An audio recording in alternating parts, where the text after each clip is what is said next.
സൗഹൃദം നടിച്ച് രണ്ട് യുവാക്കളെ വീട്ടിലെത്തിക്കുകയും ക്രൂരമായി മർദ്ദിക്കുകയും ചെയ്ത സംഭവം പുറത്തു വന്നതിന് പിന്നാലെ ഞെട്ടിത്തെറിച്ചിരിക്കുകയാണ് നാട്ടുകാരും കേരളമൊന്നടങ്കവും. ഇത്തരത്തിലൊരു ക്രൂരകൃത്യത്തിന് കാരണമെന്ത് എന്ന് കണ്ടെത്താനുള്ള ശ്രമത്തിലാണ് പോലീസ്. കോയിപ്രം കുറവൻകുഴിമലയിൽ വീട്ടിൽ 30-കാരനായ ജയേഷ്, 25-കാരിയായ ഭാര്യ രശ്മി എന്നിവരെയാണ് പോലീസ് സംഭവത്തിൽ അറസ്റ്റ് ചെയ്തത്. ഇരകളായ യുവാക്കൾക്ക് രശ്മിയുമായുള്ള അടുപ്പവും അത് ജയേഷിന്റെ ശ്രദ്ധയിൽപ്പെട്ടതുമാണ് ഇത്തരത്തിലൊരു ക്രൂരകൃത്യത്തിന് ഇടവരുത്തിയത് എന്നാണ് ഏറ്റവും പുതിയതായി അറിയാൻ കഴിയുന്നത്. സെപ്റ്റംബർ 5 രാത്രി 8 മണിയോടെയാണ് റാന്നി സ്വദേശിയായ യുവാവിനെ പ്രതികളുടെ വീട്ടിൽ വെച്ച് പൈപ്പ് കൊണ്ട് അടിക്കുകയും ജനനേന്ദ്രിയത്തിലും ശരീരഭാഗങ്ങളിലും മറ്റും സ്റ്റാപ്ലർ പിൻ അടിച്ചും നഖങ്ങൾക്കിടയിൽ മുട്ടുസൂചി കയറ്റിയും അതിക്രൂരമായ ദേഹോപദ്രവത്തിന് വിധേയനാക്കിയത്. ആലപ്പുഴ സ്വദേശിയായ യുവാവിനെയും സെപ്റ്റംബർ 2 ഇത്തരത്തിൽ വീട്ടിലെത്തിച്ച് ക്രൂരമായി മർദ്ദിച്ചിരുന്നു. ഇരുവരെയും വിവസ്ത്രരാക്കുകയും രശ്മിയുമായി ചേർത്ത് നിർത്തി ഫോട്ടോകൾ എടുക്കുകയും ചെയ്തിരുന്നു. മാത്രമല്ല കെട്ടിത്തൂക്കിയിട്ട് ക്രൂരമർദ്ദനത്തിനാണ് വിധേയമാക്കിയത്. ദേഹത്തുണ്ടായ മുറിവുകളിലും കണ്ണിലും ഉൾപ്പെടെ പെപ്പർ സ്പ്രേ അടിക്കുകയും ചെയ്തു.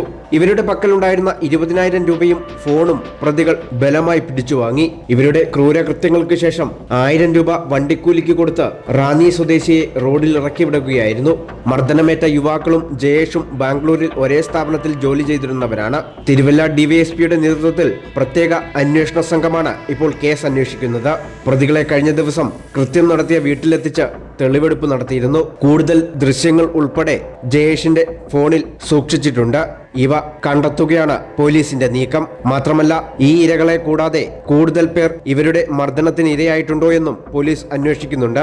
ഇതിനായി ജയേഷിനെയും രശ്മിയെയും കസ്റ്റഡിയിൽ വാങ്ങാൻ അപേക്ഷ നൽകും. പ്രതികൾ പോലീസിനോട് കാണിക്കുന്ന നിസ്സഹകരണം വെല്ലുവിളിയായിട്ടുണ്ട്. എന്നാൽ ശാസ്ത്രീയമായ അന്വേഷണം നടത്തി കൂടുതൽ തെളിവുകൾ ശേഖരിക്കാനാണ് പോലീസിന്റെ തീരുമാനം. News bureau, Pathanamthitta.